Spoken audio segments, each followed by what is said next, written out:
Saya mohon sebesar-besarnya ya, sebelum saya sampai ke inti bahasan, bagi yang akan berangkat haji, tolong ingat nasihat saya ini.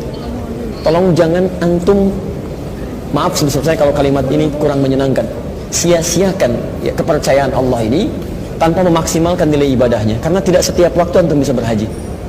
Ya tidak mungkin dan belum tentu tahun depan bisa mendapatinya lagi. Jadi kalau punya kesempatan sekarang sebelum berangkat maksimalkan, dan tolong yang punya usaha di KBIH, punya travel, demi Allah saya katakan tolong jangan zalimi ya saudara-saudara kita yang akan berhaji.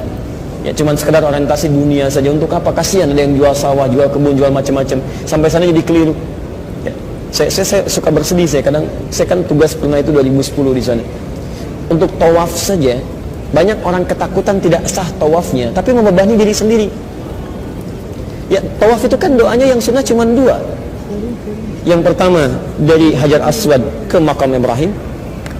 Yang kedua dari Rukun Yamani ke Hajar Aswad. Itu pun doanya sudah kita hafal, jangankan yang mau haji, yang belum haji aja sudah di dalam kepalanya. Bukan di luar kepala, di dalam kepala.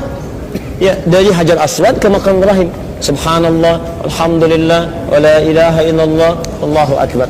Dari Rukun Yamani ke Hajar Aswad, hafal kita, bahkan punya istilah sendiri yang orang Arab aja nggak tahu itu. Lihat, Rabbana atina fid dunya hasanah wa fil akhirati hasanah wa qina, apa istilahnya? Tuh, sapu jagat, orang Arab aja nggak tahu. Cuma antum yang tahu, doa sapu jagat. Doa jagat nggak ada sapunya, doa sapu nggak ada jagatnya. Ini antum aja. Orang Arab nggak tahu. Ya, doa yang sunnah cuma itu, tapi itu ada kisahnya. Yang kalau anda kerjakan dengan benar, ini kan asal mulanya. Kenapa sampai Makam Ibrahim? Karena ada kisah, ini di esensinya, ada kisah perjalanan spiritual Nabi Ibrahim yang mempraktikkan kalimat subhanallah, alhamdulillah, wa la ilaha illallah, Allahu akbar.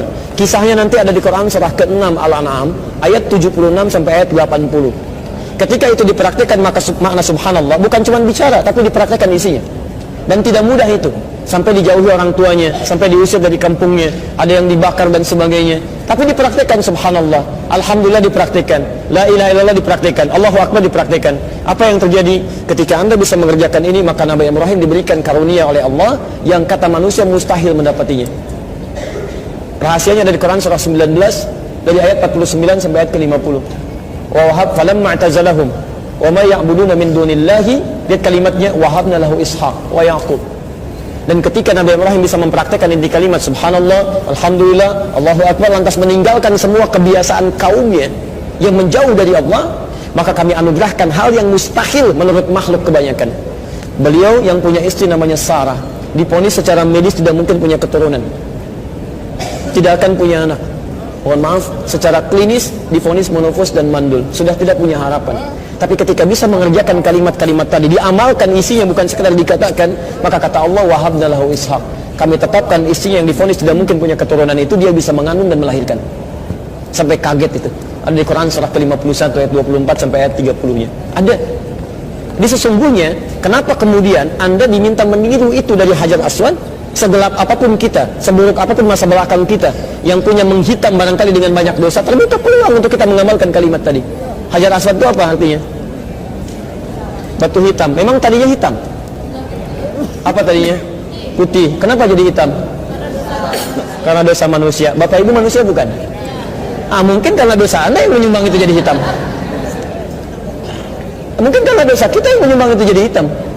Makanya ketika orang menatap Ka'bah dengan imannya, dia datang membawa kesalahan, itu bisa menangis. Kenapa? Karena tiba di situ rahmat Allah diturunkan. Ayo kamu segelap apapun dalam hidup, sebanyak apapun punya dosa, ayo bersih.